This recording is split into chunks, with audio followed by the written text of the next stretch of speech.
السلام علیکم ورحمۃ اللہ وبرکاتہ۔ بسم اللہ الرحمن الرحیم۔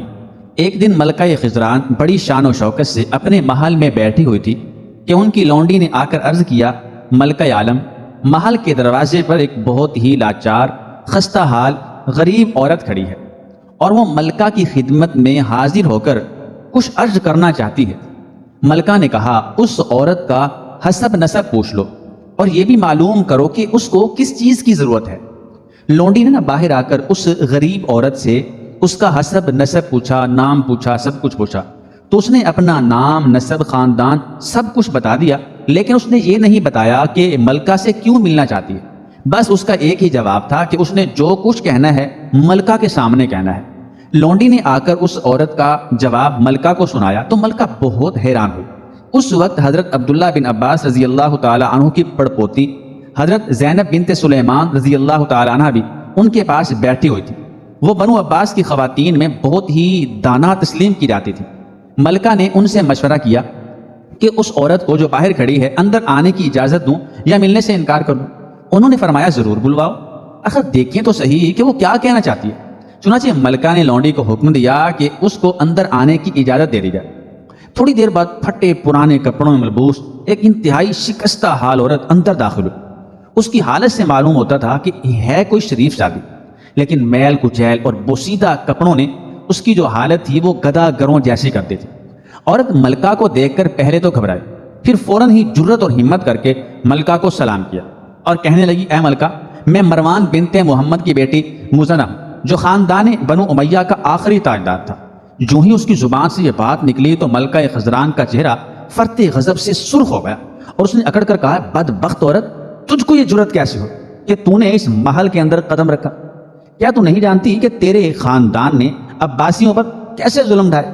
اے سنگ دل عورت، اے پتھر دل عورت، کیا تو وہ دن بھول گئی جب بنو عباس کی بوڑھی عورتیں تیرے پاس التجا لے کر گئی تھی کہ تو اپنے باپ سے سفارش کر کے میرے شوہر مہدی کے چچا امام محمد بن ابراہیم کی لاش دفن کرنے کی اجازت لے دے؟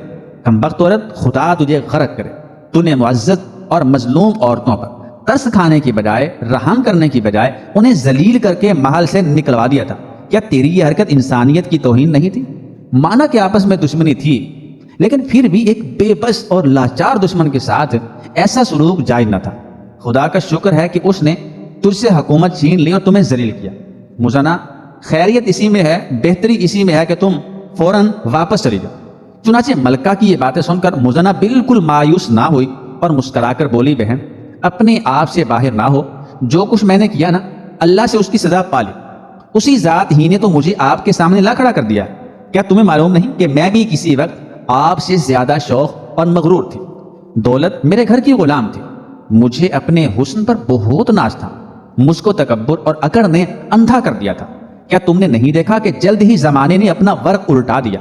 اللہ تعالیٰ نے اپنی تمام نعمتیں مجھ سے چھین لی اور اب میں کون ہوں؟ ایک فقیر سے بھی بدتر ہوں۔ کیا تم چاہتی ہو کہ تمہارے ساتھ بھی یہی کچھ ہو؟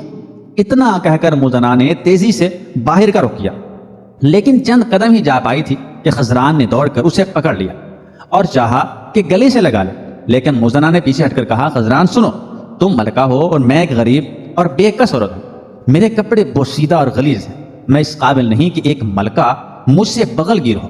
خضران نے آپ دیدہ ہو کر لونڈیوں کو حکم دیا کہ مزنہ کو نہلا دو اور اعلیٰ درجے کی پوشاک پہنا دو اور پھر اسے میرے پاس لے جاؤ۔ لونڈیوں نے ملکہ کے حکم کی تعمیل کی۔ چنانچہ اس وقت مزنہ کو دیکھ کر یہ معلوم ہوا، ایسا لگتا تھا کہ جیسے چاند بادل سے نکل آیا ہے۔ خضران بے اختیار مزنہ سے لپٹ گئی، پاس بٹھایا اور پوچھا، آپ کے لیے دسترخوان بچھواؤں؟ مزنہ نے کہا، ملکہ، پوچھتی کیا ہے؟ آپ کے محل میں مجھ سے زیادہ اور کون بھوکا ہوگا؟ فوراً دسترخوان بچھا دیا گیا۔ مزنہ نے سیر ہو کر کھانا کھایا تو ملکہ نے پوچھا، آج کل تمہارا سرپرست کون ہے؟ مزنہ نے آہ بھر کر کہا، آج کس میں ہمت ہے کہ میری سرپرستی کرے؟ مدتوں سے در در کی ٹھوکریں کھا رہی ہوں، کوئی رشتہ دار بھی تو دنیا میں موجود نہیں کہ اس کے پاس چلی جاؤں، بس کچھ قربت ہے تو اسی گھرانے سے، یعنی بنو عباس سے۔ خضران نے فوراً کہا، مزنہ پریشان مت ہو، کوئی نہ پریشانی لو، آج سے تم میری بہن ہو، میرے بہت سے محل ہیں، تم ان میں سے کوئی ایک محل پسند کر لو اور یہیں رہو، جب تک میری زندگی ہے تمہاری ہر ضرورت پوری کروں۔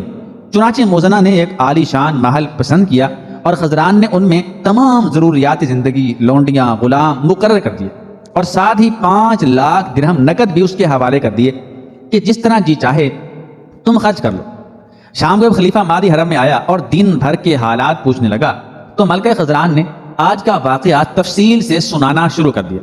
جب اس نے بتایا کہ مزنہ کو اس طرح پناہ میں رکھا ہے تو خلیفہ فرط غضب سے بےتاب ہو گیا اور اس نے ملکہ کی بات کاٹ کر کہا، خضران تم پر ہزار افسوس، جو اللہ تعالیٰ نے تمہیں نعمتیں عطا کی ہیں تم نے ان کا شکریہ ادا کرنے کا ایک بیش بہا موقع ہاتھ سے گنوا دیا۔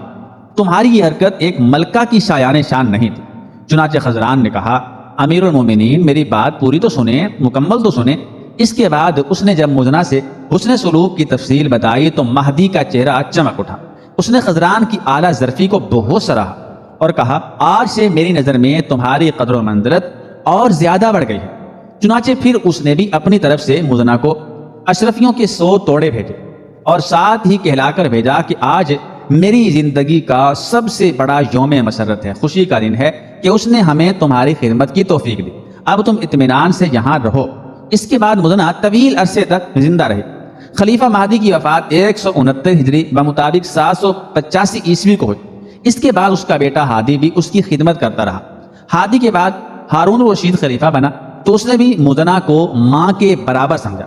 اس کے عہد خلافت کی ابتدا میں مزنہ نے وفات پائی تو خلیفہ ہارون الرشید بچوں کی طرح بلک بلک کر رو دیا اور اس کے جنازے کو شاہانہ شان و شوکت سے قبرستان پہنچایا۔